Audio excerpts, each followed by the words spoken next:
এরকম ভেবেই আমরা আর কি করছি। হ্যাঁ, কারেক্ট, সেইভাবেই বলবো।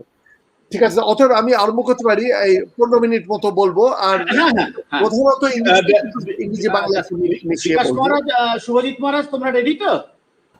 হ্যাঁ মহারাজ, রেডি। শুভজিৎ মহারাজ, হ্যাঁ, রেডি। প্রফেসর বসু, আমাদের ব্রহ্মচারী বিকাশ মহারাজ এখন উনি আমাদের এখানকার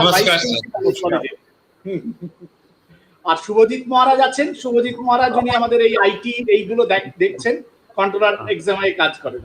আচ্ছা, তাহলে শুভজিৎ মহারাজ, বিকাশ মহারাজ, আমরা শুরু করতে পারি?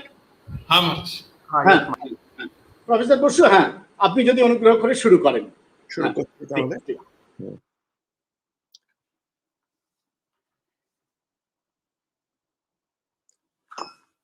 নমস্কার। প্রিন্সিপাল মহারাজ স্বামী শাস্ত্রজ্ঞান Nandaji, teachers, students, and staff of Ramakrishna Mission Residential College in Narendrapur. আজ আপনাদের নরেন্দ্রপুরের খুব বিশেষ দিন, বিশেষ বছর। Ramakrishna Mission Residential College was founded 60 years ago by the legendary, absolutely legendary, I never met him, but I heard so much about him, স্বামী লোকেশ্বরানন্দজি। অতএব এই বছরটা, যাকে ইংরেজিতে বলা হয় ডায়মন্ড জুবিলি নরেন্দ্রপুরের, নরেন্দ্রপুর পুরো ভারতবর্ষের একটা বিশেষ success story for education. Everybody knows the huge contribution Narendrapur has made to India's education. I myself have some fantastic students. I had some in Delhi when I used to teach at the Delhi School of Economics. I've had fantastic students at Cornell University, at Princeton University, who had their early education in Narendrapur. Narendrapur and Ramakrishna Mission have a very special place in my heart. For that reason, I can't tell you how full of joy I feel at being able to address you today. আমার খুব খারাপ লাগছে যে আমি এই লেকচারটা virtually দিচ্ছি, digital technology করে দিচ্ছি। আমি অনেকবার আপনাদের অঞ্চলে, মানে পুরুলিয়া ডিস্ট্রিক্টে, বিশেষ করে পাড়া ব্লকে নানরিতামে এসেছি এবং নরেন্দ্রপুরেও এসেছি গোটা কয়েকবার। আমার খুব প্রিয় জায়গা। আপনার প্রিন্সিপাল মহারাজ যখন আমাকে ইনভাইট করলেন, উনি হয়তো জানতেন না যে আমি যদি সুযোগ পেতাম চলে আসতাম নরেন্দ্রপুরে এবং ইন পার্সন লেকচারটি দিতাম। কিন্তু এই বছর কোভিডের জন্য সেটা তো সম্ভব হচ্ছে না। অতএব ডিজিটাল টেকনোলজির মাধ্যমে এই ছোট্ট লেকচারটা দিতে বাধ্য হচ্ছি, কিন্তু ভবিষ্যতে আসবো একবার to make up for this absence this time. বন্ধুগণ, ছাত্র যারা আছো আজকে শুনছো, this is a very, very difficult time for India. And actually, it is a very difficult time for the whole world. The coronavirus pandemic has caused very big hardship for people around the world. People have had to deal with disease and death at a level that nobody was expecting. Even a year and a half ago, 2 বছর 1.5 বছর, তার বেশিও নয়, people were not expecting the kind of world we are living in today. People are having to grapple with lack of jobs, sudden drop in income, increasing prices, and various forms of economic hardship. People are also having to deal with psychological problems, depression and anxiety. I've got students, I've got friends who are suffering from that. It's not unnatural. In a situation like this, people feel that way. But I should tell you on this special occasion for Narendrapur, that we have to treat this very difficult time as a time of opportunity, as a time for contemplation and meditation, and a time to ask ourselves, not how we can do better for ourselves or myself, but what we can contribute to society and what we can do to help those who are suffering and what we can do to make the world a better place. It is a very difficult time, but we must treat the difficult time as an opportunity for these greater meditations. And we must reach out to people irrespective of their group identity, irrespective of their caste, religion, gender, and nationality. These are all identities that we human beings have constructed. This is a time when we have to open our hearts to all human beings. Given my own specialization and also my limitations, I shall have to confine my talk to you today mainly about the economy, the changes that are taking place in the economy because of the pandemic, and also I did tell your principal Maharaj that I would like to speak about education and higher education, which are very close to my heart. It is important, before I get into this, I should point out it is important to be humble about how little we understand. Very interestingly, last year in March, I was visiting India. I had gone to India for some work, lectures and meetings in Kolkata and Delhi. I went in early March and I was spending 7 days with my daughter and her family in Bombay, taking a short break before my work. And it was during this period that the country came to a halt. The lockdown happened. And in fact, the whole world froze. I was very lucky that I was locked down with my daughter and her family in Mumbai, where I was visiting. But it was still a very strange feeling. First, I thought this will be for 3 weeks, that I'm stuck. Okay, I will manage. People have gone through hardships. Maybe it'll be a bit more, 1 month, maybe even several months. But it has turned out to be a year, year and a half, and maybe we've got another 6 months, difficult time ahead of us. And the shock to the world happened in ways we could not have imagined. It is humbling in a situation like this to be aware how little we know. No one had anticipated the kind of change that has taken place. There is, in fact, very little difference between the most intelligent human being and the most ignorant human being in comparison to the vastness of the universe and the mysteries of the universe and how much there is out there for us to know. So what I have to say today is speculative, because we are in a world which is a troubled world, so I'm speculating. I can tell you a couple of things that I do expect and about what we can do about it. First of all, I think that the importance of the knowledge sector, knowledge creation sector, is going to increase in leaps and bounds. And countries and nations that are able to handle these new forms of knowledge, the importance of education better, will move ahead. Let me give you a very simple example. Digital technology was with us over the last 10 years, 20 years, all kinds of digital technology was available. But the amount of learning that we have had in the last 1 year, for instance, 1 year ago, I would not be comfortable giving a Zoom lecture. But now I've done it for a year, Zoom lectures, Zoom meetings, different parts of the world, I'm doing all the time. In economics, there is a concept called learning by doing. There are many things which we learn from books, but an important form of learning is just by doing things. And this 1.5 years has given us a training in the use of technology for communicating, for interacting, and this is going to change the world in a very big way. One important change, which is controversial, many people feel that the globalization, connection between the countries will slow down. I don't think so.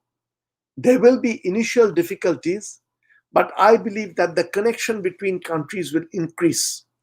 Because of digital technology, outsourcing of work will begin to take place more. Work from United States, from Europe, where the cost of labor is very high, a lot of this work is going to be available around the world. which will create new opportunities, but also new tensions between countries and political conflict. We will have to be prepared for that, but India has some potential strengths.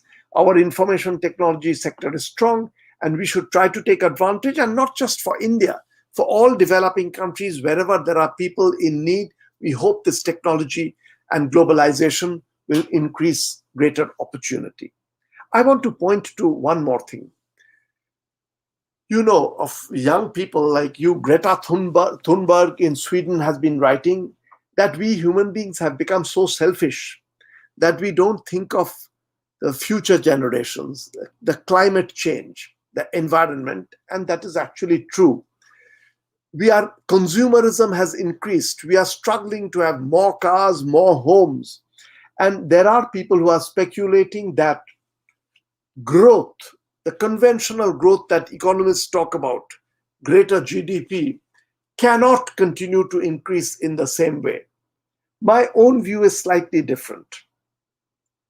Same kind of growth cannot be sustained. Just greater consumerism cannot be sustained. But growth, the content of growth can be very different.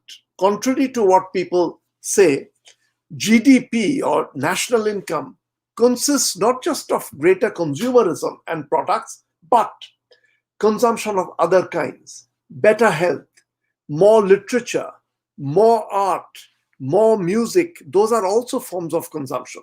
So my expectation is that growth will increase in the future, will continue to increase, but the content of growth will change. It will become more of the growth of the mind, growth of the soul, growth of better health also, not just consumerism, which has been occupying so much space in the world. And with that comes the rise of education, because a lot of the standard mundane technology is actually being taken over by machines, by robotic machines, by artificial intelligence. The mechanical work will be taken away. So we human beings will have to do the more creative work. So societies that invest in education, development of the mind, I feel they are countries that will be in the front line. Let me give you one example of one country that interests me a lot, which has done extremely well over the last, say, 30, 40 years, which is South Korea. South Korea interests me because in the 1950s, South Korea and India had more or less the same level of average income. Per person income, per capita income was roughly the same. This was in the 1950s. By 1990s, South Korea had become 22 times richer than India, much richer than India. Many reasons for that. India is a big country, India is a difficult country to handle, but there is one factor which played a role in South Korea's development, where I feel we did not invest enough, which is education. South Korea gave importance to education hugely. And even today we see that in South Korea, the teaching sector is perhaps more important than anywhere else. One of the best performers in the world today in terms of economic development has been South Korea. And I believe that one of the main reasons is South Korea's investment in human capital. By human capital, I mean the development of the human mind and education. You know, if you look at intellectual property, that's not always a good thing, getting intellectual property rights, but if you look at the total amount of patents per capita, so given a fixed population, how many patents is being issued in the country? Today, the world leader is not United States, not Germany, it's South Korea. The intellectual property creation is the highest. Second highest in the world is actually Japan. Then it is China and United States. That's the order of the creation of knowledge. And the reason for that is South Korea's investment, I think, in education. You know, many years ago in economics, there were two very, very important papers on the role of education and its spillover effects. One is by our own Abhijit Banerjee, and Andrew Newman wrote a very famous paper, and another very famous paper by Oded Galor from Israel and Joseph Zira from Israel on the importance of education. And they were making a technical point that unlike many other benefits where whoever buys gets the benefit of education goes cascading down to future generations. So if one person gets better educated, that person's children typically get better education. Their children get better education. So a teacher's contribution is not just to, like if you sell sweets, if you sell food, you give some pleasure to the person who buys it, that's it. But if you sell education, if you provide education, that person gets it, but that person's children get it, grandchildren get it. So the benefit goes cascading through society. And I have to point out, this is just interesting, not that everyone wants to imitate that. In South Korea, teachers are treated like top business people. They're just valued immensely. Good or bad, I don't know, but this importance to education has played a role. And there is a story of someone called Cha Kil-yong, a young man who's a mathematics teacher in school for school children. He's treated like a top business person, a top rock star, because he's providing education. We don't have to imitate other countries, but we have to give education greater importance, and you students who will then go on to spread further education have a huge responsibility on your shoulders. Friends, I just want to remind you that India is going through a very, very difficult phase. All nations in the world have slowed down because of the pandemic. But India has slowed down more than other nations. This is statistically true. In terms of GDP slowdown, India has slowed down more. Moreover, India's growth started falling from before the pandemic. Inequality is astronomically high. We don't want this kind of inequality that you have in India today. Youth unemployment. At one level, India is rich. There are very, very rich people, but youth unemployment is one of the highest in the world, with 24% of people, youngsters, unemployed in India, which is really intolerable. Poor people, the middle classes are suffering. We pay too little attention to that. There is a lot of hatred and division in society. And I urge you, as students going out into the world, teachers who are providing service, we must not give any space to hatred. Remember India's great heritage of openness, tolerance, and compassion that comes to us from Swami Vivekananda, from Ramakrishna. Great ideas of progress and science, the tradition that comes to us from Vidyasagar, Jagadish Chandra Bose, Ramanujan, Hargobind Khorana. These are our tradition in India. We have to have an questioning mind, an open mind. And once again, I have to give a tribute to Narendrapur, because I know from the students who have come out, some of whom were my students, some of whom have become my friends, that the tradition that they carry forward is extremely important. I will urge you at a time like this to keep that tradition in mind, take this further forward. And we keep hankering about power, a nation. Yes, power plays a role. The military plays a role. Unfortunately, we are in a world where those things matter. But more important than hard power is what is called soft power, the power of the mind, the power of education. You know, I'm sitting in the United States today. Lots of people point out to United States as hard power. But I feel one reason why United States of America has been successful is not something that people always talk about, but people realize is America's soft power.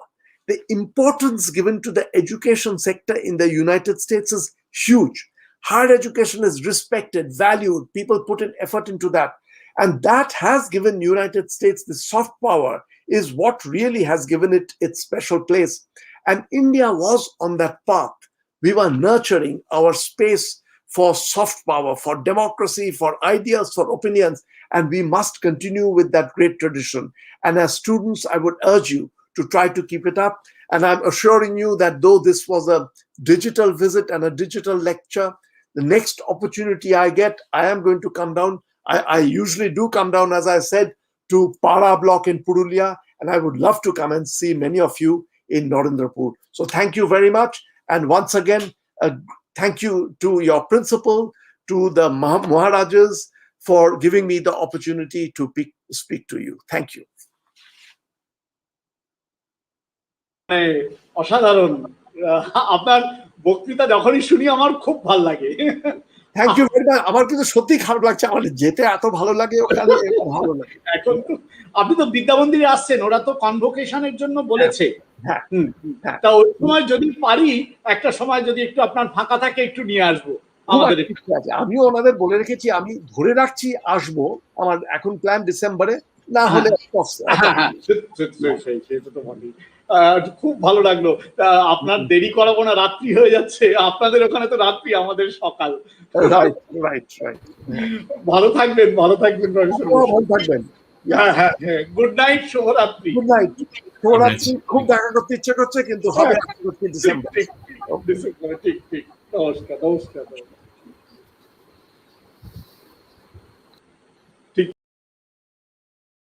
ঠিক আছে তো, আমি যাচ্ছি ওপরে, একবার গিয়ে শুনছি দেখি। হ্যাঁ আসুন মা, ঠিক আছে মা। হ্যাঁ, yes. Hey, I'm just out. Okay. Hey, don't. Okay, anyway. Yeah. I got the idea.